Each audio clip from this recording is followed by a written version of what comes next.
Rev up your engines!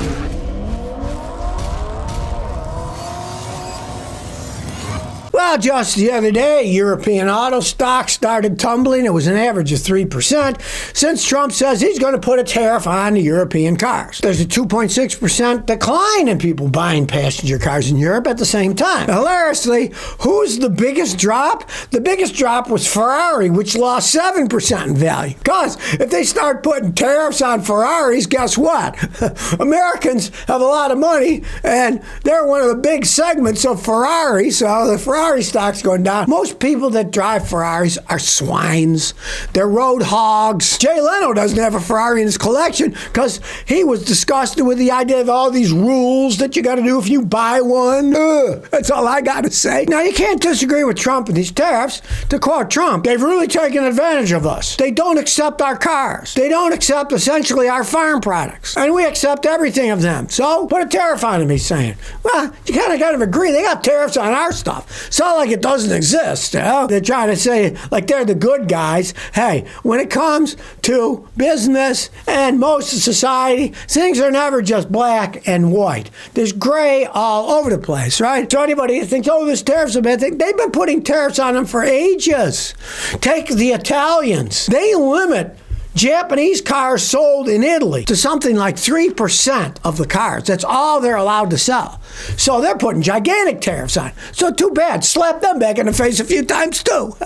Maybe they'll wake up. Maybe they won't. Who knows? Well, the number 3 car brand in the United States has suffered dramatic setbacks. 70% drop in sales. Who is it? Who do you think? Stellantis, Dodge, Chrysler, Ram, right? I mean, let's face the facts. They make junk and it's overpriced, and people aren't buying them. Now, it's taking hundreds of days to sell a single car. Normally, the cars are sold in just weeks, if not days, if they're popular cars, right? Well, guess why? They're overpriced and they're under quality. For example, Jeep Wagoneer start at $59,000 and they go over $120,000 for a Jeep Wagoneer.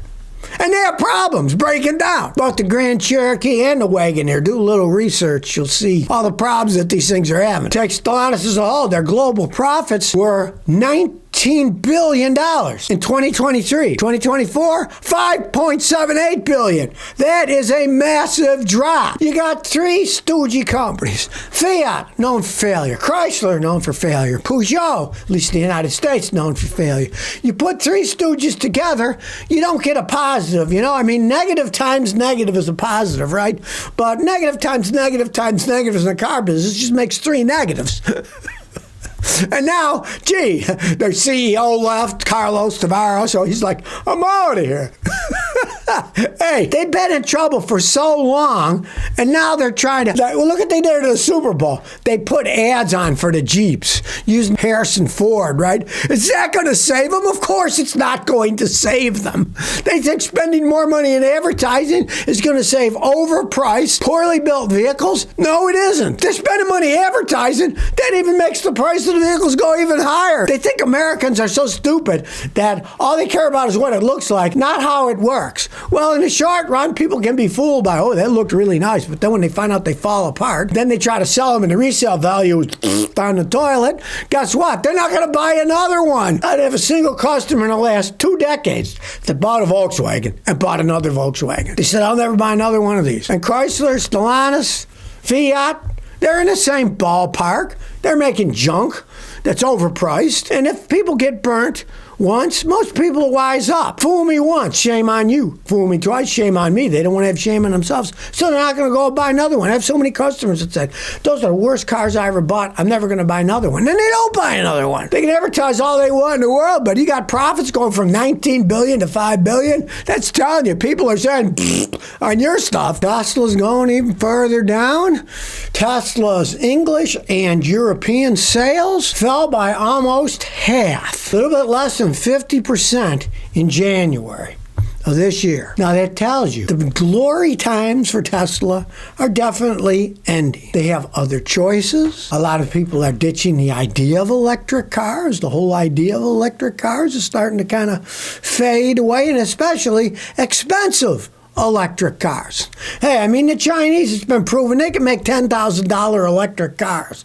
And yeah, they're not as fancy and stuff, but still, let's face the facts. Basically, cars are transportation to get you from here to there in a convenient fashion. Right? They've generally improved them over time. For example, when my father was young, if you went from Niagara Falls to Buffalo, which is a 20-mile trip, you would average 2 to 3 flat tires during the trip and back because tires are crap. The roads are crap, right? So generally, cars have gotten better over time. Well, when electric cars came up, they weren't a step forwards, they were a step backwards. You can't go as far. They cost too much money. You're inconvenienced by a long time to refill it with electricity, right?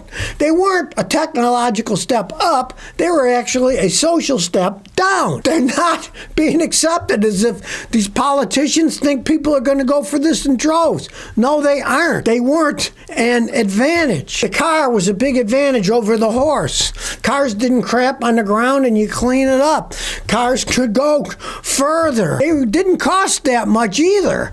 They weren't all that expensive in the beginning once Ford mass produced them, okay? Electric cars aren't a step up, they're a step backwards, and now people are kind of starting to realize that they're not buying these things. And if the Europeans and the English that are pushing electric cars like nothing aren't buying them as fast as they were, and now 50% loss in sales over a year, that's telling you something's up with them. Well, that giant AI company, NVIDIA, well, their shares are up, and guess what they're up on? They surged to a record high, and a lot of it is based on automotive driving assistance. Of course, AI is a big moneymaker now, but the driver assistance systems, they're getting more sophisticated. They're using them more in automotives. And now a bunch of these companies are realizing, why reinvent the wheel? If NVIDIA's going to have good software, use their software. Pay them for it.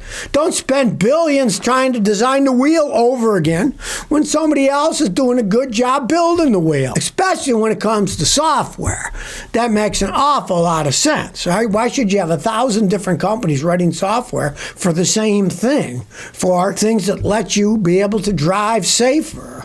And the systems are complex, and so is the software. Why on earth would all these companies have to do this software if somebody can figure it out? Just use that software, right? Tech for driver's assist now isn't that big of a deal for NVIDIA, but people are forecasting, hey, this is going to make them a lot of money, and their stock's up. NVIDIA's automotive and robotics section rose 109% last year. So they got 109% more revenue from it than they did the year before. That's one heck of a jump. Obvious that people often don't think. They're looking at their cell phones while they're driving, right? And driver assistant things, if they're set up correctly. Now, they don't work perfect today, anywhere near perfect. I was driving a Toyota with one, took my hand off the wheel, it was fine as long as there were painted lines on both sides, but as soon as it hit a curve and one side wasn't painted, it headed straight towards a tree, and I'd grab the steering wheel and turn it out of the way. So they still got a long way to go, but it would only make sense for somebody to figure it out and everybody else pay them to use the software rather than all these companies spend billions of dollars trying to do the same thing, trying to reinvent the wheel. Well, here we go with the government and vehicles, and of course they're trying to keep us hidden away from the truth. Well, the State Department is still planning $400 million armored Tesla contract, despite them denying that they were going to do it. The State Department is now preparing to award a $400 million contract to Tesla for armored electric vehicles, even though they denied it earlier this month. Now, if you know anything about history, there was a thing in New York called Tammany Hall, and this is a lot bigger than that. Now, the crazy thing is, the State Department initially planned on spending $483,000 on electric vehicles in 2025, when Biden was president. Now, that figure has ballooned to $400 million of electric vehicles that, of course, Tesla is going to be selling to them. As usual, the government's trying to hide everything that they're doing, the graft, the corruption. They tell you one thing, and then they do the opposite. It kind of reminds me what a businessman in Houston told me years ago. He said, politicians, they're just failed businessmen. And whatever the politicians say, just take the exact opposite of being true. So if they say, we're headed north, They're really headed south. It doesn't matter what they tell you on the front. They're kissing babies, they're eating apple pie and ice cream, right? But in the real world, they got backroom deals going on like no tomorrow that they're going to try to hide and make it totally opaque so you have no idea what's really going on. So if you never want to miss another one of my new car repair videos, remember to ring that bell.